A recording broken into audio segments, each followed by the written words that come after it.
Hello and welcome to another episode of the New World Comics Podcast. I'm Buck Berlin, owner-operator of this fine establishment. Joined with me this week, Stephanie Cerny. Yay, you're back. I'm back. Oh my gosh. I'm here. Yay. Yay, and if everything went according to plan, this is airing the day before the con. The convention is tomorrow. Everyone go. Bring your friends and family and I don't know, enemies, people Everybody. off the street. Yeah, and tell everyone how great it's going to be because it's going to be amazing. I swear. I promise. Yeah. So we're going to do kind of an overview of what's going to be happening tomorrow, or at least what we're planning on happening tomorrow, because we're recording this before because, oh my God, we're in crunch time and we have so much to do. Con crunch. Yeah. It's a thing. Yeah. So we're kind of taking some time right now to record this, give an overview of who we are, what we've been doing, and what's in store. So I figure we could just jump into it. Let's do this. Yeah.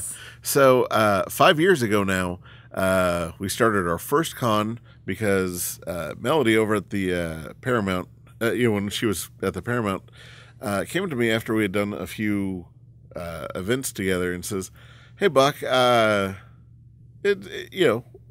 we work well together. What do you think about doing an event?" I said, "I don't know. What kind of event do you have in mind?" She said, "I don't know. Maybe like a comic convention or something." I was like, "Okay. That sounds great. Let's do that." Yeah. And, because of course when someone says, "Hey, do you want to do a comic convention?" You say yes. Yeah. Yeah, you say, "Yes, let's do it." And I say, "All right, when are you thinking about doing it? When's good for you?" She says, "Well, how about mid-April?" I said, "Great." And it was late January, early February when this happened. Yeah. So right after, I said yes, I said, "Hey, Stephanie, we're doing a convention." And, yeah. A month before for Comic Book Day. Yeah. Oh, no, it ended up being 2 or 3 weeks before Free Comic Book Day. Yeah. And everyone was like, "You can't do that." And, anytime someone says that I can't do a thing, which I know I can, we do it. And we did it. Yeah, and we did it.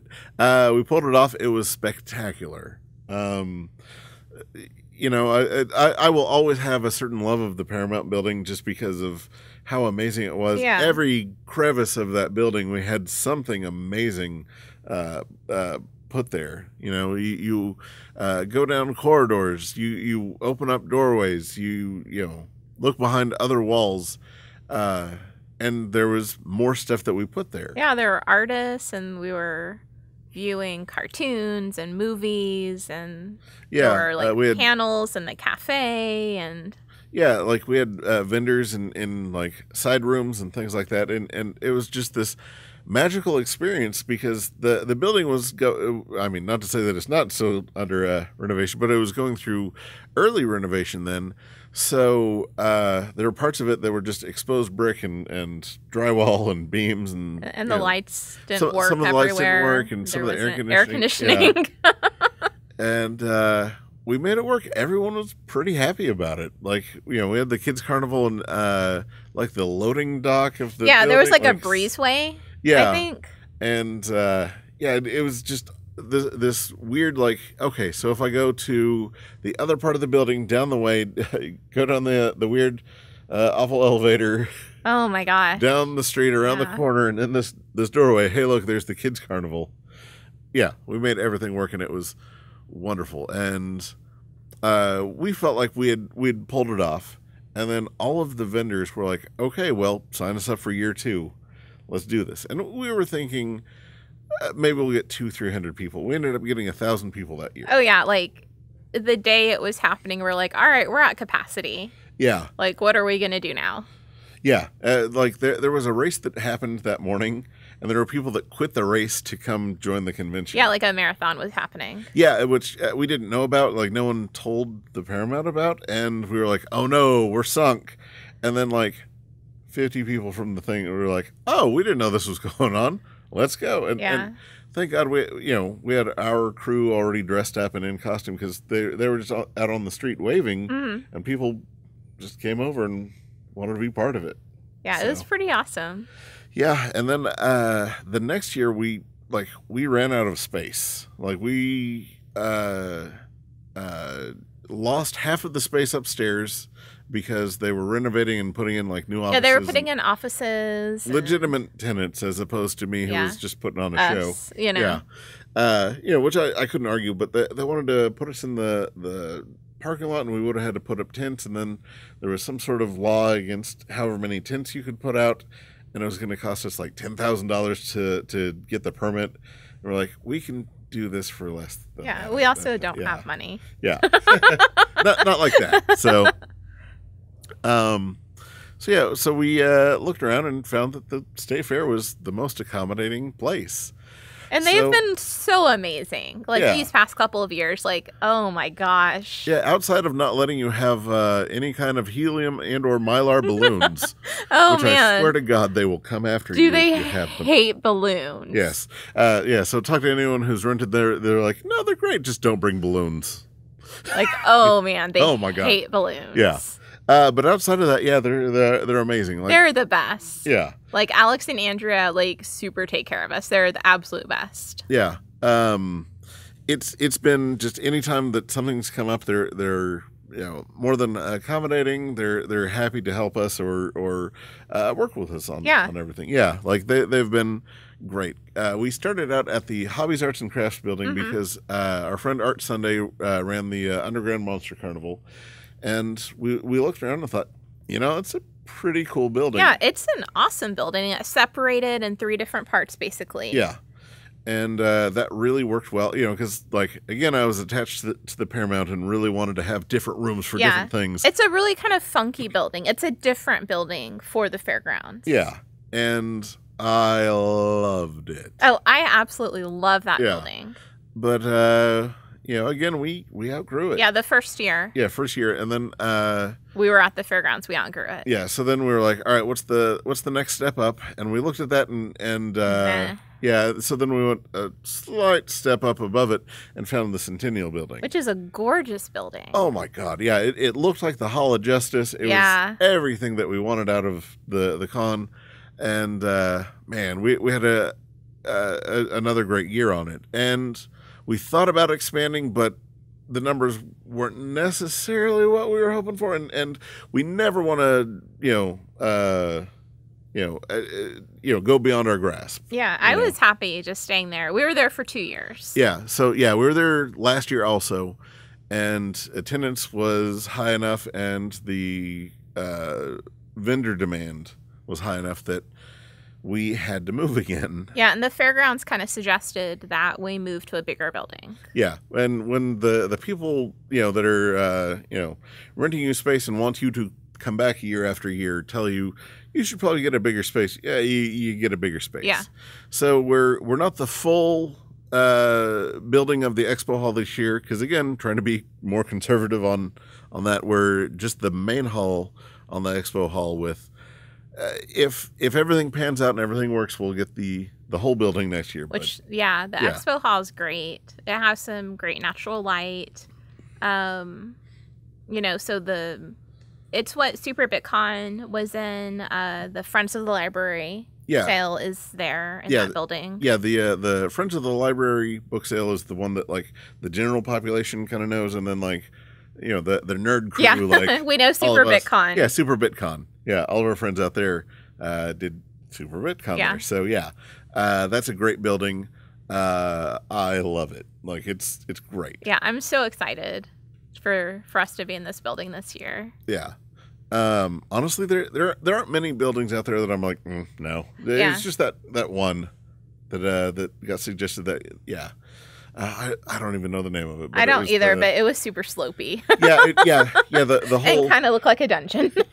I mean, the ceilings were lower. It didn't have that, It didn't have any natural light. Yeah, it just wasn't right for us. Yeah. I'm sure it's great for other things. It wasn't good for us. Yeah. But, and we want to make sure that everyone feels comfortable and happy, and more importantly, well lit, because no one wants to go into a super dark. Oh, yeah. Yeah. Like, we want great light for comics and artists, you know? Yeah. And, everyone's pictures, like, like you're going to go out there, take pictures with friends and family and all this other cool stuff. You want to make sure that everything looks good. Yeah. So, yeah. I want to talk about some of the vendors that we've had and have. Most of our vendors have stuck with us through the years. Which is super exciting. I'd say, I think we're able to say over half, just barely now, because we've expanded vendors so much now that, yeah. But yeah, like, of course we always have to start with Jerry Bennett, and we'll probably end with Jerry Bennett, because, he's, kind of a big deal. Yeah. Absolutely, positively one of my most favorite people on the face of this earth. And it wouldn't be a con without him. Like, he's that integral. He always designs the shirts for us. He designed the logo. He is such an integral part of this machine that, oh my God. Yeah. So, we'll never not have a Jerry. Yeah. I swear. And if we don't, then we'll have a cardboard cutout and or lookalikes. we do have a lookalike. We do have a lookalike. Yeah. So the first year, we had a toy vendor that kind of got stuck in a really weird situation, like on one of the blueprints or something. Like, we didn't see a column or something, so he got stuck behind a column, but he was able to kind of wrap around it and make everything work. And he was just so pleasant and happy about everything. And he started kind of coming into the shop afterwards, and we'd chat a little, and then we slowly and surely became friends. And now he's like part of the New World family. Yeah. Like, it's weird to think that there was a time that he wasn't part of this. Yeah. Yeah, but Steve Handy and now officially has the trade name Valhalla Collectibles, which is really cool. Because he's really been expanding his online business, and last year he wore a name tag that said "Not Jerry Bennett" on it. Yeah, he is also bald and gray bearded, and I might have put them across from each other last year on purpose, so they could swap out tables once in a while. Yeah, he didn't quite have the booming laugh that Jerry does, but yeah, no, they're just great. Yeah, yeah. Who else do we want to talk about? We have Natasha Altarisi. Oh my gosh, I'm so excited she's coming back. Oh my gosh, yeah. Alexander Brote, which, man. Yeah. Yeah. And she's going to have, she has a Kickstarter that's still going to be going on through August. So she's going to have her little plush cactus kitty at the con, which is so adorable. Catkiss. Yeah. I don't remember. It's adorable. Oh my gosh, I love it. Yeah, it's a cat cactus in a little potted. Yeah. Yeah. It is the cutest thing, but I know she's going to have it at her table, and it's adorable. Speaking of the cutest thing and nepotism, my wife is the most adorable tiny wife ever. She has always had interest in doing like ceramics and pottery, that kind of thing. And she started doing tiles and these ceramic crystals, and I was like, wife, listen, you could. I don't think you said wife. Listen. No, wife, listen. You got to listen. Yeah. No, you're like Kira, my love. Beautiful tiny wife. Listen. You make the most amazing things. Please have a table and seats. She's like, I don't know. And then I was like, Kira, listen to me. You're amazing. and she was like, okay. She's like, okay. Yeah. Now she does other trade shows and is just phenomenal at it. And now she's like, man, maybe I should have got 2 tables because she has so much stuff. And like, yeah. Oh, that's amazing. Yeah. Easily the best part of the show. And what a coincidence that her and Alex are going to be next to each other. Yeah, and Natasha. Yeah. Just a group of buddies. Yes. But yeah, you always got to promote the wife. I don't know. Who else do we have this year? Oh my gosh, like 1 million people. Like, I'm so excited about everybody that I can't think of right now. So yeah, we're not trying to slide into it. This is just like, oh my God, they're back. Yeah. The Literati Press is going to have a ton of tables. Oh yeah. And a bunch of local people coming up. So like Eric Osborne, Yeah, and, John Eric Osborne. Yeah, and Nate. Nate is going to have a table. Yeah, I think Dawn's going to be out there. Yeah. Oh my gosh. Yeah. So that's like, I'm so excited that so many of them are going to have a table, and they're going to be promoting Literati Press too. Yeah. And we're doing like they're going to have a Let's Make Comics, you know, some notebooks available at one of their tables. Yeah, so like you could learn how to actually like sit down and make comics. We're actually gonna have a panel on that, which we'll get to here in a minute. But yeah, like the vendors are phenomenal. You know, some of the artists like Raya Shepherd. You know, she started back with us way back when, and I feel like wasn't she like 13 when she started? I don't know. She was so young. Yeah, and looking at her stuff now, like it's past professional. Like it is amazing. Yeah. Yeah.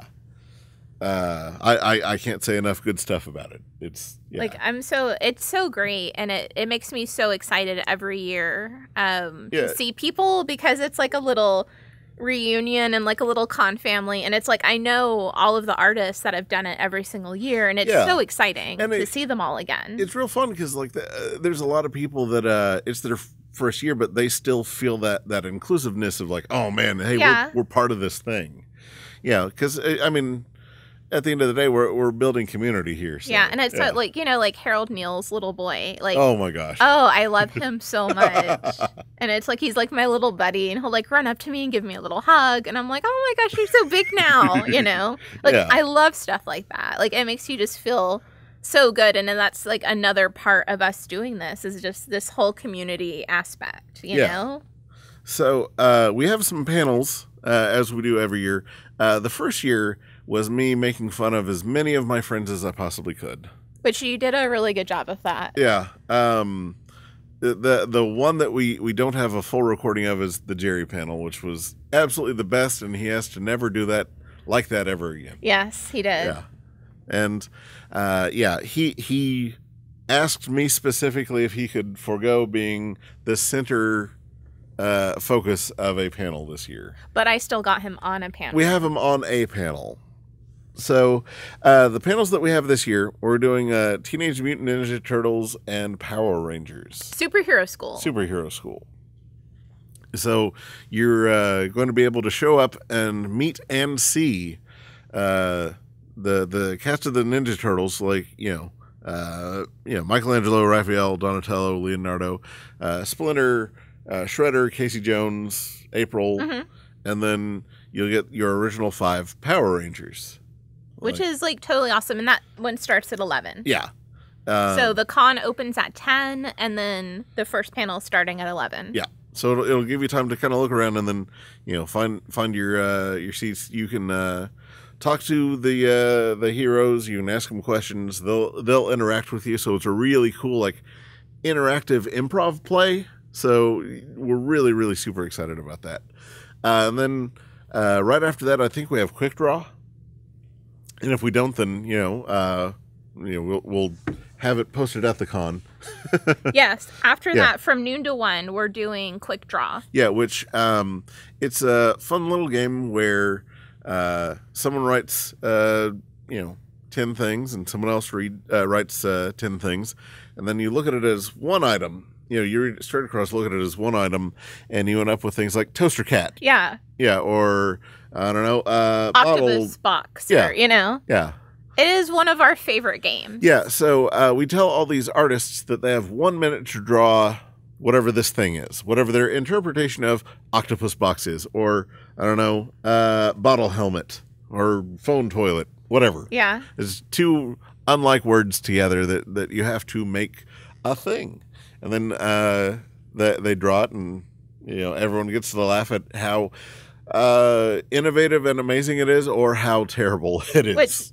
It's so amazing, and we're going to be doing this. There's going to be 8 artists that are actually participating. There'll be 2 groups of 4. Yeah. Yeah, and Yeah, so each one will have time to explain their thought process over the matter, because some people will all kind of have the same idea, and then usually there's that one holdout. Yeah, an outlier. Yeah, what were you thinking? And this is the one that Jared's going to be doing. Yeah. And then right after that, do you have the list? Okay. Right after that is going to be Sam De La Rosa's panel. Yeah, so... surprise! One of our big guests is Sam De La Rosa. Yeah, so, famed Marvel artist, inker. I mean, saying that he's just Marvel is... Yeah, oh my gosh. Understatement. Yeah. I mean, he's probably best known for, his Venom cover. Yeah, but seasoned pro is the most apt descriptor. Yeah. Oh my God, yeah. My favorite thing, D-Man.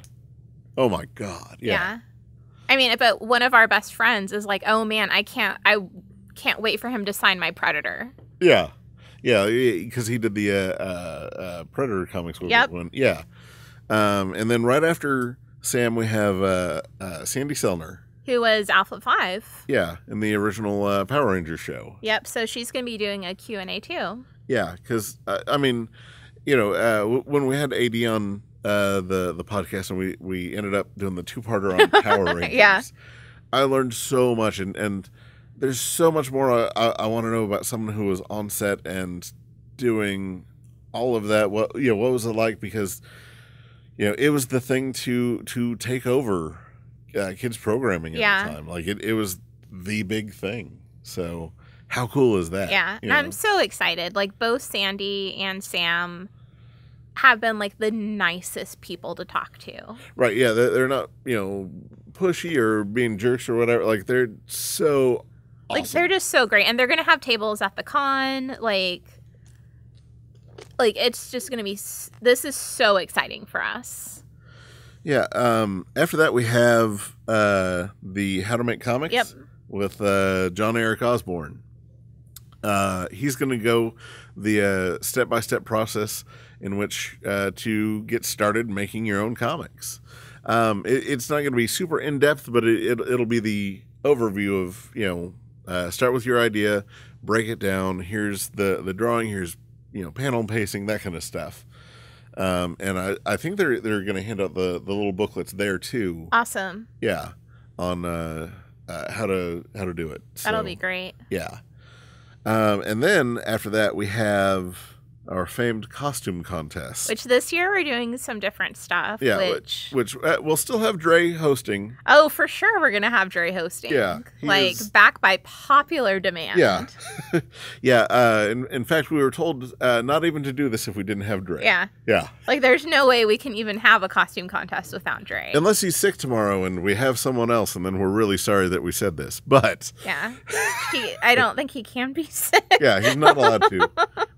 Yeah, we'll have someone, cosplay Dre. Yeah. We'll figure it out.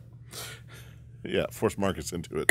But yeah, so instead of doing 3 winners like we did the last years, we decided to be more inclusive and give more people the option to win, because we didn't feel that we were representing all of the costumes that we wanted to highlight over the years. Just because there were some really amazing things that, another costume was technically a little bit more overall this, but, another costume deserved recognition. So we broke it up into other categories. So the first costume contest is going to be for kids, and that's going to be kids up to age 15. And that's going to be a bit more simple. There's going to be a first, second, third place. The next category is going to be for adults. It's age 16 and up. So the categories for the adults is going to be best comic book. Best comic book character or representation of comic book. Like if your character's from a comic book, hey, you're a comic book character. Right. Anime. Which anime or manga or, right.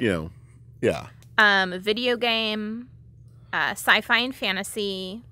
Then there is a category called free play, which this is the miscellaneous category. It's the catch-all. Right. Yeah, if it's kind of sort of this. It was a video game, but then in the comic book they did this, and then I added my own inspiration to a thing. You're free play. Right. Yeah. Then we're going to have a group category, and this is going to include up to 3 people. Yeah. And then we're going to have a judge's choice category. Yeah, which there will be 3 judges. And to make it fair and if ever there are any kind of complaints, I make the final decisions. So if anyone has any kind of problems with it, there's always, me to come back to. I'm not going to pass the buck on anyone else, pardon the pun, hey, I made these choices. I stand by them. So in every category other than judge's choice, obviously, there's only there's only first place. Yeah, there's only one winner in each category outside of the kids' costumes, which we think is the best way to go. We'll see how it goes this year. Yeah. This is just something we're trying new to be more inclusive of everybody. Yeah. We'll just see how it goes. By this time, you guys have all checked out the prizes that are online, which, holy cow, they're amazing. I hope you all love them. Let us know what you think, when you see them in person. Yeah. But we'll just go from there. So after the panels are done, or I guess, aside from the panels that are going on, we have introduced gaming this year, which everyone's been begging for since the first year. Yeah. And we finally have space for it. Yeah, we never had space to do this. Yeah, so we're trying this out. The one thing that we're promising everyone is that we're doing a Magic card draft. Yeah. What else did we have? We have other board games. So we're gonna have some demos going on throughout the entire day.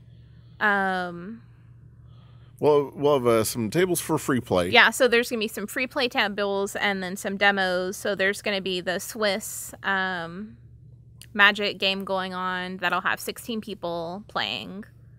That's all I can think of right now. Yeah. If we seem a little loopy or out of it, we're just exhausted from planning this thing. So bear with us. We're sorry. But this is definitely something we might make bigger in the future, depending on how this goes. Yeah. If it's an absolute nightmare, we're really sorry. Yeah. But it shouldn't be, because I think we have some pretty good people. Yeah. We're really excited about everybody who's helping us out. Be patient with us, please. Yeah. But the Magic tournament, everyone involved is pretty seasoned at it, so it should go off without a hitch. The Kids Carnival, we've actually kind of scaled back on this year just because of Jedi OKC and the 501st coming in and expanding kind of what they're doing. Yeah, which is amazing. Yeah, because we kind of took some ideas from old-timey carnival games and turned them superhero. So, like, chuck a fake pie at Harley Quinn and, try to hit her in the face. Mm-hmm. Shoot a bow and arrow at Merlin with a green arrow. Yeah. Pin the bat symbol on Batman. Feed Cyborg waffles. Yeah. Those kinds of things. So we'll have a smaller area set up for the younger kids, to kind of make them feel more included. But to supplement that, I have been making for everyone to go take pictures with and tell all their friends about a Pokemon area. Now, these Pokemon are, according to the guidebook, life-size. They're, true to scale and as detailed as I am able to make them. I will say that before this, I didn't know much about Pokemon. I could name 2 or 3 of them. And then you gave the rest weird names. Yeah, well, because I didn't know that his name wasn't Charlie Lizard. It was, yeah. I was real close, though. You're like, what is the Pokemans? Yeah, but no, and after doing it, it's that, man, this is a lot of fun. Like, I see, beforehand, like, it was just a whole nother world that I didn't really have the time to get into because I have to keep up on all the comic books and the various histories and series and all that. So Pokemon was just never one of those like, oh, you've got to, learn all this stuff. And it was ever changing and ever evolving, and there were, different reboots and series. But now I get it. Right. And I understand why everyone loves it, and I want to make sure that everyone can go and enjoy these things. And I went and saw that Detective Pikachu movie, and it was okay, I get it. Yeah. I understand, everyone wants the super cute things. So I asked everyone who their favorite Pokemon were. That was the start of the problem. Yeah. Because, initially I was like, all right, I'll do 4. And then I realized, some of them kind of have the same body. So if you mix and match some of the parts and redo a few things. Yeah. Yeah, because the plan was Pikachu and the other 3 starters. The Bulbasaur, Squirtle, and Charmander. Mm-hmm. So I was like, all right, 4. And then someone was like, well, what about Psyduck? And I looked and, Psyduck's body wasn't too dissimilar from what I was doing with Charmander. And if I used, the arms that I was using on Squirtle and modified them and give it different hands. All right, if I just do the head a little bit differently. Okay, yeah, there we go. Yeah. There's that. And then someone was like, well, if you're doing that, then why don't you do Cubone? I was like, all right, what's a Cubone? And they're like, it's this thing that wears its dead mom's head. I was like, I'm not doing that at all. And then, of course, I ended up doing that. Yep. Yeah. And then there was the one that you Eevee personally requested. Yes, which I wish I never would have. Why? I don't, because it was like just the rock rolling down the hill. Yeah, well, yeah. So we ended up because now we have 11. Is it 11? Yep. I thought it was 9. Oh no, it's more than 9. Yeah, so I plan on 4, and in typical me fashion, I've overdone it, and I made a Ditto. Yep. Yeah, with the plan of like if I screwed any of them up, I could give it the Ditto face, and now it's so far I haven't. Great. But yeah, they're but hey, they look great now, and everyone is going to have the most amazing time. Yes, you will all love them. Yeah, and you better. Yeah, we'll have Pokemon trainers there. Ask them about your ways to get your gym badges, and we'll make sure that everyone has a great time with it. Because oh my god, but the biggest thing this year, because most years we were like, we're keeping it local. This year we were able to expand because of our success the previous years. Yeah, we have actual factual guests, which we told you about Sam De La Rosa and Sandy Selner, but you want to clue everyone into? Oh man, our other people. Our buddy, Robert Wilson. Yeah. The 4th. Oh, my God. I love that man. So he lives in Dallas now? Mm-hmm. Which... Yeah, he used to live here. Used to be a customer here at the store. Yeah. Helped kick off the Artist on Free Comic Book Day thing. Like, he's been part of the store. He designed the New World T-shirt logo. Like... Oh, no way. Yeah. Oh, I never knew that. Yeah. Yeah, every time I'm like, hey, where's that file? It's always him I'm bugging. Because, just so everyone knows, I'm terrible at technology. Like, if it has a light-up screen or something, I'm asking someone how it's used. Right here. Yeah. I can tell you all about these comic books because they need no electricity. Holy hell, I never knew that. Yeah. That's so cool. Isn't it? Yeah. Whoa. No, he's one of the most amazing people. Yeah, set up our Twitter and all that. Yeah, he's great. That's amazing. Yeah. So... he writes Heartthrob. Draws. Oh, draws Heartthrob. Yeah. Oh, my gosh. And Knuckleheads. Yeah. So he's bringing all these amazing guys. Yeah. And a gal, of course. Yes. I say guys. Collectively guys. Yeah, I collectively say that. Don't hate on me. Or do for different reasons. No, I'm just... to the con. Like, oh my gosh, these people he's bringing... So Joe Yzma, yeah, who does Morning Glories, and Archie Comics and Riverdale, and he's a Valiant artist. Like, what? Yeah. So he's bringing Chad Thomas, who does Rise of TMNT. Yeah, he did the Nickelodeon Ninja Turtle comics, and he's doing the current Ninja Turtle comics. Which the kid, they're so cool. Yeah. And the Star Wars Adventures. Yeah, the kid friendlies. The IDW. Yeah. Like what? And Elmy Rose, who's an illustrator. Yeah. Like, Holy cow. Yeah. And then, yeah. So he's really helping us out here, like bringing in all this talent. So we have people who've made, like big time comics coming this year. Like holy this is crap. the coolest thing. Yeah. So we're beside ourselves excited about this con. It's really weird, all the cool things that we've got to do and the people that we've got to talk to now because of this. Like it's so crazy, and the relationships that are formed. Just the people that show up to these things and then become part of it the next year. Yeah. Our volunteers, I can't stress enough how amazing they are. Just everyone who helps in the behind the scenes thing, getting it ready. You have no idea the amount of manpower that so many thankless people have.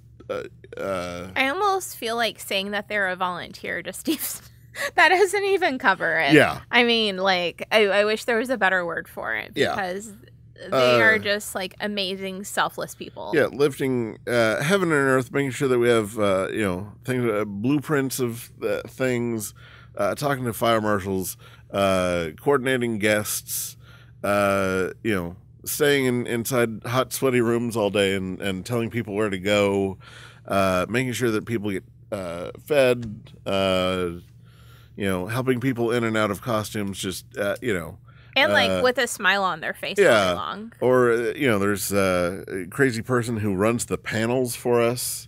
Has always outdoes themselves. We're talking about you, Drew, who's running the podcast now. Yeah. And he's like, how can I do this 20 times bigger this year? How do we get a 3D like live laser version of Britney Spears into this thing? Don't say that, because he'll do it. Yeah. It'll be like the Ashley O episode of Black Mirror. I just want hologram Tupac and Prince next year. No. See, he's thinking about it like right now. He's like, all right, do you want Elvis too? Okay, no. What else do we need to talk about? Honestly, I think that's most of it. I'm so excited. Yeah, right about now I'm exhausted but excited. Yeah, so I think at this point we're gonna go get some sleep. As far as I know, we're as this drops, we're going to be at the fairgrounds and then getting ready for the children's advocacy ball that night, and then opening up the con the next day, and then sleeping. So, thank you all so much for listening. Please come out. It's going to be the best time. Yeah, $7 admission for adults. Yeah. So that's the thing, is I'm making this thing as cheap as I possibly can. It covers the cost of overhead, and we want you to come have a great time. Yeah, like we want to make sure that you still have money to walk around, to go buy things, go have a lot of fun, do everything that you want to do at this thing. Please, first and foremost, have fun. If you're not having fun and you see me out on the floor, pull me aside. I'm going to make sure that you're having a great time. So with that, I think we should all go get some rest, and we'll see you all tomorrow. Bye.